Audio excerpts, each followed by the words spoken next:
I'm very thankful to Professor Venkat Narayana Modkuri who gave a nice presentation. Anjana Divakar. Special thanks to Advocate Sageer Khan साहब जो 2 दिन पहले court के ताल्लुक से यहाँ पर आए थे और उन्हें हमने जब यहाँ पर इनवाइट किया तो महाराष्ट्र में मुसलमानों के रिजर्वेशन के ताल्लुक से क्या स्टेटस है, क्या हुआ था और क्या हो गया, ये बहुत अच्छे तरीके से एडवोकेट सलील खान साहब ने बताया है। My thanks to Shri Ram Bhupat Raju. मुझे ये पता नहीं था कि रामा इंटरनेशनल के इस हॉल के अंदर 20 लाख लोग बैठ भी सकते हैं। यहाँ पे ये 200 लोग नहीं है, ये 20 लाख लोगों की नुमाइंदगी करने वाले लोग हैं। ये अलग अलग जमातों से, अलग अलग सियासी पार्टियों से ताल्लुक रखते हैं, लेकिन हमने सबको बुलाया था क्योंकि ये मुद्दा किसी एक सियासी जमात का नहीं है, किसी एक कम्युनिटी का नहीं है। My special thanks to father Leslie Rodricks who accepted our invitation. Thank you, Father. हम जयदेव ढोले सर का जो अखबारों में लिखते हैं और हद बयानी करते हैं उनका भी शुक्रिया अदा करते हैं। प्रोफेसर कामले साहब जो यूनिवर्सिटी से ताल्लुक रखते हैं वो यहाँ पर आए हैं। अमीरुल्लाह खान साहब ने ये बहुत सही बात कही है कि हमको आखिर मिला क्या है। मैं उनको बताना चाहूंगा बहुत सारी कमिटीज हमें मिली है। जब भी सरकारें आती है तो एक कमेटी देती है, फिर वो कमेटी को स्टडी करने के लिए दूसरी कमेटी दी जाती है, फिर दूसरी को स्टडी करने के लिए तीसरी दी जाती है।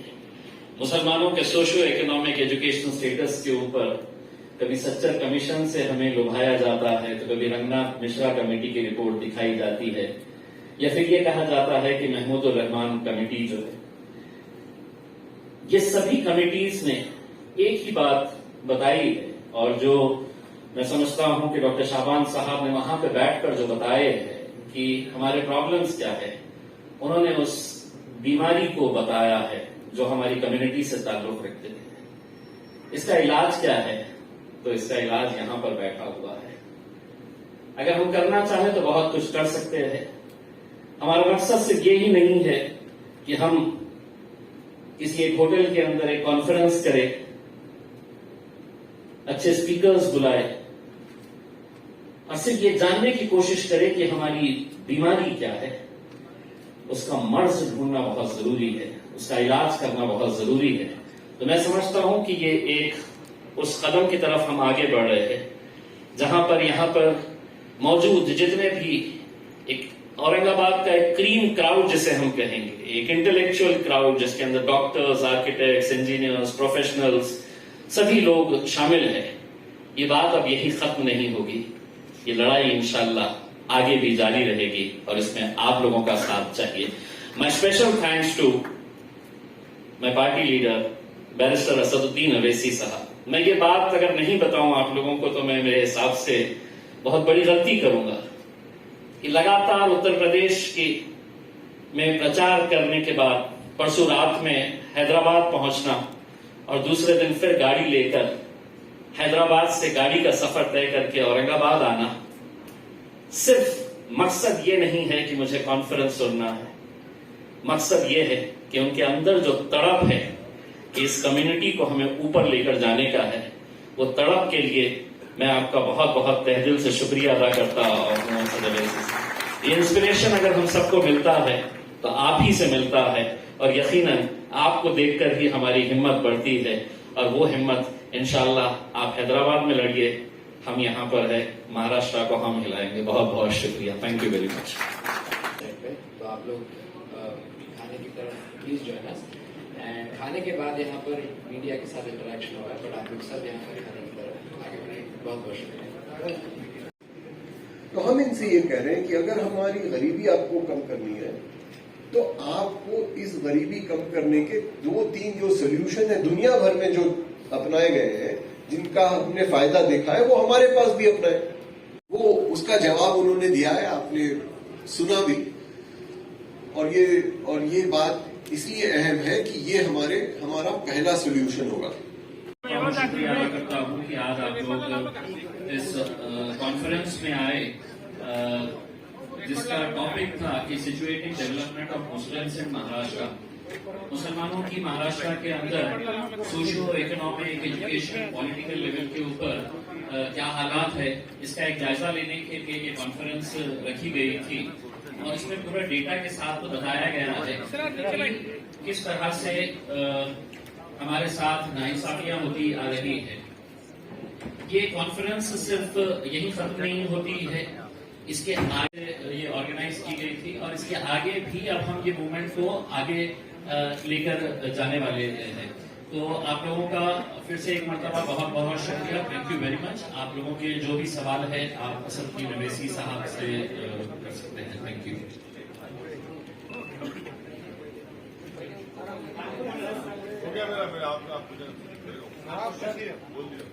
आज जो प्रोग्राम हुआ था उसकी माहियत बोल दिया पूरा।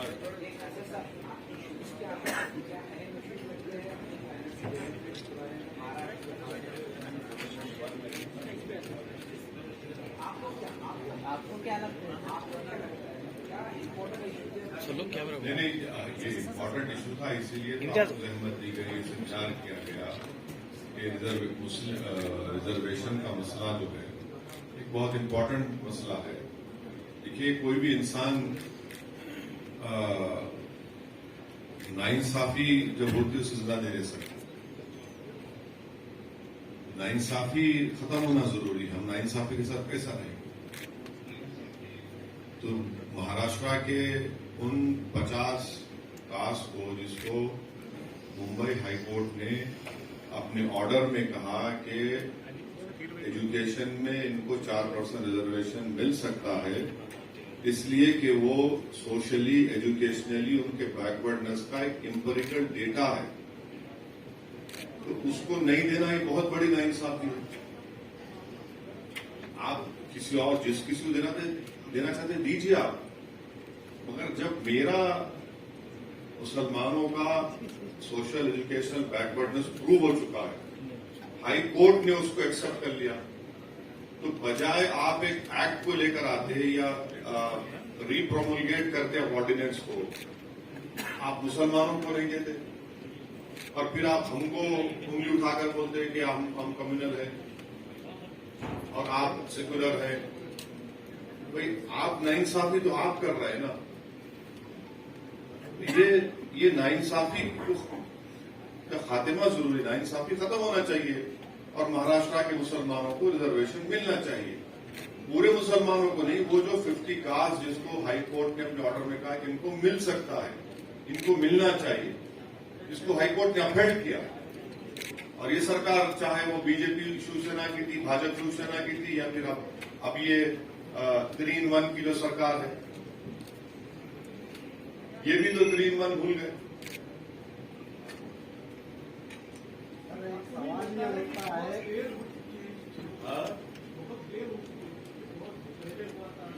अच्छा,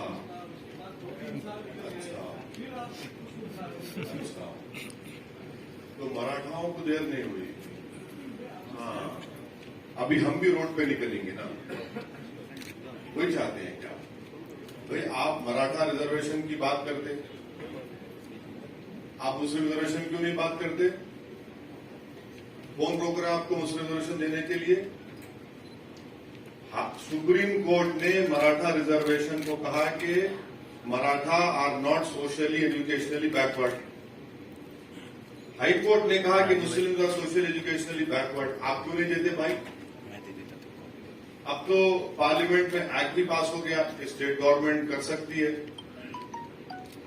हाँ, ये और एक बात है कि 50% लिमिट को ब्रीच करना है, वो कानून पर आप दे सकते हैं ना मुसलमान को, अब दीजिए। देर होने का क्या मतलब है? अगर फर्ज करिए किसी का मर्डर हो जाता है, पूरी फैमिली को खत्म कर देते आप, और केस चलता है 15 साल तक। इस केस में तो खाली 5-6 साल हुए, तो आप बोलेंगे 6 सालों के केस को छोड़ दो, इंसाफ मत करो। इंसाफ तो होना चाहिए ना, क्योंकि इक्वालिटी जो है संविधान में एक फंडामेंटल राइट है, और इक्वालिटी, सब्सटेंटिव इक्वालिटी की बात संविधान करता है। वो सब्सटेंटिव इक्वालिटी की बुनियाद पर महाराष्ट्र के मुस्लिम कम्युनिटी के कास्ट को रिजर्वेशन मिलना जरूरी है। आप ये बताइए कि मुसलमानों का, हम शिवसेना से, भाजपा से, कांग्रेस से, एनसीपी से एक सवाल कर रहे हैं, आप महाराष्ट्र की जनता को बता दो कि मुसलमानों के पास 5 एकड़ से ज्यादा कितने परसेंटेज मुस्लिम के पास है? कितने मुसलमानों को बैंक और कोऑपरेटिव सोसाइटी से लोन मिलता, बता दो आप। कितने मुसलमान स्लम में रहते, आप बता दो। कितने मुसलमान ग्रेजुएट होते, आप बता दीजिए। कितने मुसलमान आउट ऑफ स्कूल है, आप बता दीजिए। अब इसको आप बोलेंगे देर हो गई, देर हो कुछ हो, ये इंसाफ का मुद्दा है और इसमें देर की बात नहीं है। तो सिर्फ 5-6 साल पुरानी बात है, आप इसको सही करिए। आपको सिर्फ या तो आने वाले जो आपका नागपुर में सेशन होगा उसमें बिल लाइए और उसको एक्ट बना दीजिए, हिस्सा खत्म हो गया, कोई रोकने वाला नहीं है। सर, जब भी मुसलमानों तो अपने डिसीजन से इस डिस्क्रिमिनेशन का, इस इनजस्टिस का खात्मा करें।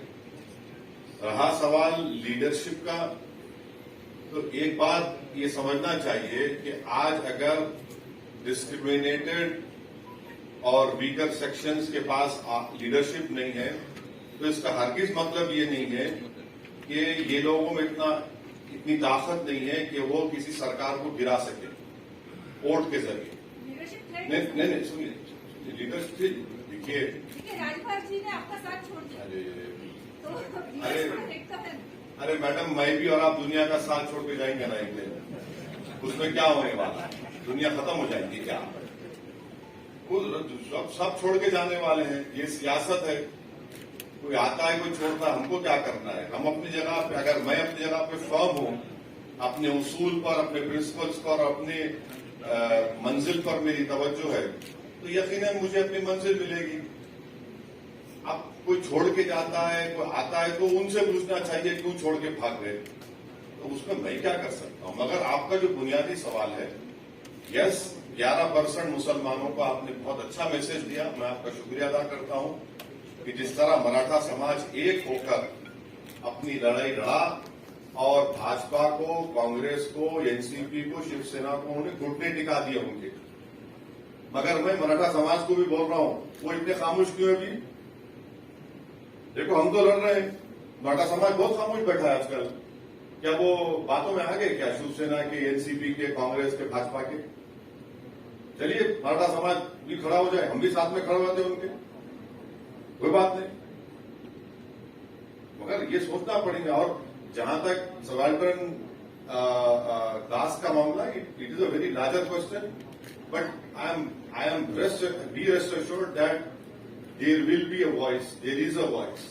इस मुल्क में सबसे बड़ा अपोजिशन जनता है और जनता में सबसे बड़ा अपोजिशन वो गरीब लोग हैं जो वोट का इस्तेमाल दौलतमंदों ज्यादा करते हैं, और वही सबसे बड़ा अपोजिशन है, वही निकलेंगे इंशाल्लाह। सर, मराठा एक साथ इतने बड़े पैमाने पे आए क्योंकि उनके पास में कोई पॉलिटिकल झंडा के साथ में गए नहीं होते, कोई पॉलिटिकल पार्टी उनके साथ नहीं। मजलिस का कितना सुनेगी मुसलमान और कितने लोग आपके साथ आएंगे? अगर मजलिस के साथ लोग होते तो शायद आपको पिछले इलेक्शन में अच्छा सा सक्सेस हो जाता। सर, इसी से जुड़ा हुआ सवाल है। नहीं, अब ये सवाल जो है औरंगाबाद के एमपी को देना चाहिए। बोलिए। देखिए, हमने 27 नवंबर को एक नारा दिया था कि चलो मुंबई, और उसका मकसद यही था कि हम रिजर्वेशन, वक्फ की जमीनें और जो भी जहां पर भी इंजस्टिस हुई है उसको हाईलाइट करने के लिए हम ये 27 तारीख का जो ये है, आप जो एक सवाल कर रहे हैं कि आपको कितना समर्थन, हमारे जो मैडम ने भी सवाल किया है कि आपके पास यूनिटी नहीं है, आपके पास यही नहीं है। दिसंबर में हम मुंबई जाने वाले हैं और आपको उस दिन ये एहसास होगा कि हमारी यूनिटी कितनी है और हमारी तादाद कितनी है। सर, मेरा सवाल पूछने का मकसद ये था, उनको खाली एक ऑर्डिनेंस या एक्ट बिल लेके आने का है, हम उनको बोले बिल लेके आओ। नागपुर में जो असेंबली सेशन होने जा रहा है, आप एक बिल ला दो, मुसलमानों के लिए बोल दो ना। आप दो, महाराष्ट्र के मुस्लिम्स को दो, जिसको हाईकोर्ट ने अपील किया है। आप पूरे ये बिल लाएंगे, वो बिल, ये बिल क्यों नहीं लेके आते आप? कौन रोक रहा आपको? लाना चाहिए। अगर नागपुर सेशन में ये बिल नहीं आता तो नागपुर सेशन में अगर ये बिल नहीं आता लड़ाई चलेगी, तो आपका लड़ाई चलेगी। नागपुर जाएगा मोर्चा? नहीं, लड़ाई, अरे पूरे महाराष्ट्र में जाएंगे, क्यों नागपुर के तक मुद्दा आप रोक दे रहे? पूरे महाराष्ट्र में जाएंगे, लड़ाई चालू रहेगी। हम अपना प्रोटेस्ट करेंगे, डेमोक्रेटिक राइट है, पीसफुल प्रोटेस्ट करेंगे। इस राइट के लिए हम लड़ेंगे। देखिए, मैं हर चीज को बर्दाश्त कर सकता हूँ, नाइंसाफी के साथ हम जी नहीं सकते। ये नाइंसाफी हो रही है हमसे। आरक्षण की लिमिट खत्म हो चुकी है। कैसा बोले?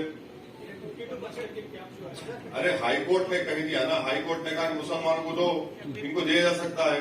हाईकोर्ट ने कहा एजुकेशन में दे सकते, एम्प्लॉयमेंट में दे सकते, क्योंकि एम्प्लॉयमेंट 50% क्रॉस कर गए थे। हाईकोर्ट ने कहा कि मुसलमानों का एजुकेशनल और सोशल बैकवर्डनेस है, मगर क्योंकि एजुकेशन में इनको दे सकते, एम्प्लॉयमेंट 50% क्रॉस कर एम्प्लॉयमेंट नहीं दे सकते।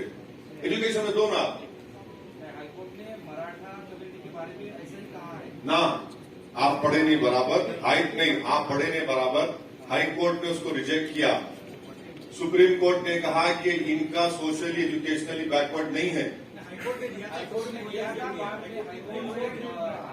हाईकोर्ट ने मुसलमानों को दिया, मराठाओं को भी दिया है। नहीं। देखिए, हाईकोर्ट सुनिए मेरी बात सुनिए। हाईकोर्ट में मुसलमानों का अपहेल किया, मराठाओं का बोला कि ये इनका डेटा नहीं है, तो इन्होंने बिल लेकर आए असेंबली में। कोर्ट की बात करो आप, कोर्ट की बात करें आप। बिल लेकर आए और बिल मुसलमानों का लेके नहीं आया, और फिर उसको चैलेंज हुआ, सुप्रीम कोर्ट गया। वो सुप्रीम कोर्ट ने कहा कि लोग सोशल एजुकेशनली बैकवर्ड का डेटा नहीं दे सके, प्रूव नहीं कर सके। मुसलमानों का तो डेटा प्रूव हो चुका है।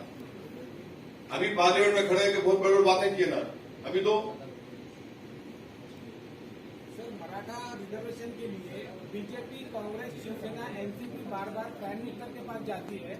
उस तरह मुस्लिम रिजर्वेशन के लिए आप भी प्राइम मिनिस्टर को मिलेंगे क्या? प्राइम मिनिस्टर के पास जाने का नहीं है, यहाँ करने का है। यहाँ पे बीजेपी सुनो आप, अरे आप समझ रहे नहीं मेरी बात को। बीजेपी का तो अपोज रहता है ना, सुनो, आपको यहाँ देने में कौन रोक रहा? स्टेट का मसला है, दे दो ना। यहाँ पे तो यूनिटी नहीं है ना। अरे मराठा रिजर्वेशन के लिए सारी पार्टियां ना, देखिए, वो हम यही चाल चल रहे लोग, ये 3-1 पार्टी जो है चाल चल रही। एक साथ तीनों मिलकर शादी कर लेके हम समझ रहे कि हम आप नहीं मालूम क्या कर रहे हैं। आप कर सकते हैं, यहाँ पर आप करिए। नवाब मलिक स्टेटमेंट देते हैं तो बीजेपी उसको अपोज करती है। अब वो अपोज करती है तो बहुत सी चीजों अपोज करती है बीजेपी। आप क्या, नहीं, ऐसा हुआ तो फिर क्या, जो बीजेपी बोली सुनेंगे क्या? आप सत्ता में, आप इंसाफ करिए।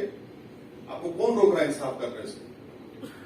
और ये कब से शुरू हो गया? बीजेपी बोली तो हम ये नहीं करते, तो बीजेपी जो बोली करेंगे क्या लोग? तो बीजेपी को बिठा दो सरकार में, फिर आप ऐसा है तो। प्राइम मिनिस्टर से बात नहीं करेंगे। अरे प्राइम मिनिस्टर से पार्लियामेंट में बोलेंगे, सबको बोलेंगे, या तो आपको करना है ना, यहाँ आप कर सकते, कर दो आप। लेकिन सर, इस मामले में आप जो मोर्चे निकाल रहे हैं, महाराष्ट्र के सारे जिलों में जा रहे हैं, इसको क्या लगता है कि आप इसका क्या इम्पैक्ट हो सकता है, या फिर अलग सा एक ध्रुवीकरण हो जाएगा और हिंदू मुस्लिम ऐसा? अरे आ गए ना सन सवाल पे, माशाअल्लाह। मैं इंतजार कर रहा था ये ध्रुवीकरण कब आएगा। दिल की बात जबान पे आ ही गई आपके। चलिए, मुबारक हो, आप ध्रुवीकरण हो गया। क्या ध्रुवीकरण होगा? कैसा ध्रुवीकरण होगा बताइए आप। एक समाज जो है, अब आपको पूरा बीमारी बताना पड़ेगा। एक मुसलमानों में ग्रेजुएट सबसे कम, हाँ, फिर उसके बाद आप लोग थे ना, सुने ना, आप लोग देखे ना पूरा, फिर आप क्या है पूरी कुरान शरीफ सुन के आप बोले सूरह फातिहा पढ़ो, मेरे को बोल रहा कहीं का ध्रुवीकरण हुआ। इंसाफ करेंगे तो देखिए, महाराष्ट्र में 11% मुसलमान है। उस 11% में ये 50 कास्ट को अगर आप देंगे तो महाराष्ट्र मजबूत होगा ना, महाराष्ट्र मजबूत होगा, देश मजबूत होगा। ध्रुवीकरण कैसा होगा? लेकिन ये 11% एमआईएम के साथ थोड़ी अरे मैडम नहीं है, ये 1.0.1 भी नहीं है मेरे साथ, तो मैं नहीं पूछूं क्या?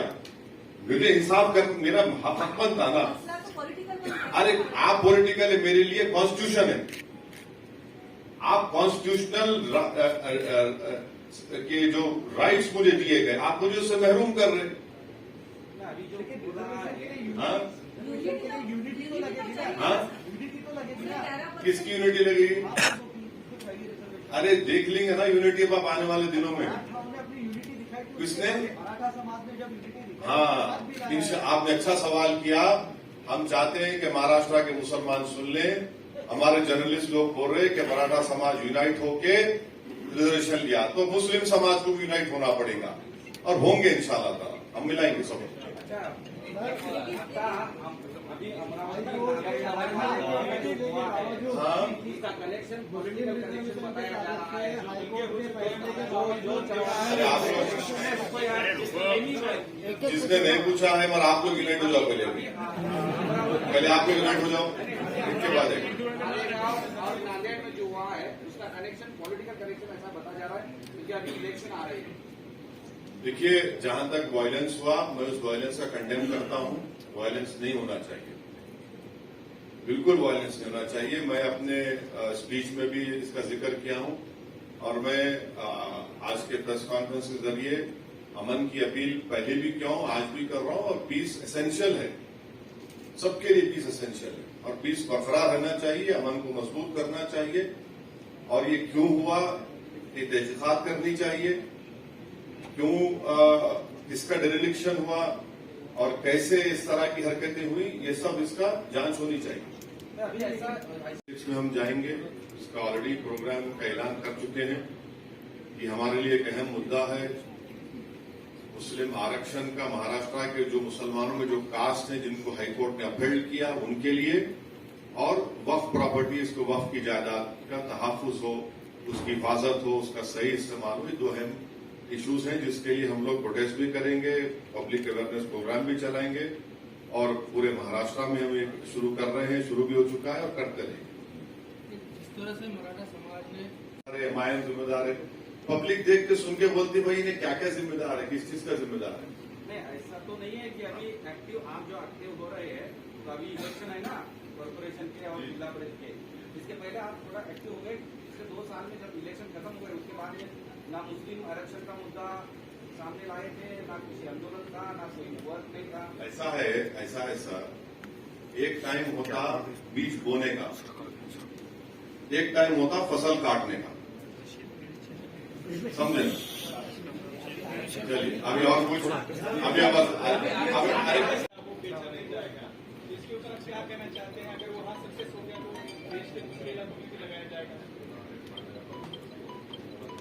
देखिए, ये समझ में नहीं आ रहा कि वेजिटेरियन बंडी रह सकती, नॉन वेजिटेरियन नहीं रह सकती। नॉन वेजिटेरियन होटल में खा सकते, बाहर नहीं खा सकते। तो होटल में तो दौलत बन जाएगा ना। अब चाय बेचने वाला, चाय बनाने वाला तो बंडी पे गोश्त खाएगा उन्हें, अंडे बेचने वाले। और एक बात समझिए कि मेजॉरिटी उसमें नॉन मुस्लिम्स हैं, जिनको आप एम्प्लॉयमेंट से महरूम कर दिए। इतनी गरीबी है, इतनी परेशानी है। और अहम बात यह है कि गोडसे का स्टैचू लगता है, और आपको बंडी की फिक्र है, गोश्त की बंडी की। गोडसे का स्टैचू लगता है, उसके ऊपर कुछ नहीं बोलेंगे। तो आप ये तो एंटी पोअर स्टेप है। ये आप तो गरीबों को उनका पेट काट दे रहे हैं। आप ये बोल रहे हैं कि हाँ, जिसके ने पैसा है गाड़ी में जा, होटल में बैठ के खा, जो बंडी पे गरीब है नहीं खा सकता। तो गलत है बिल्कुल ये। सर आपसे 2 दिन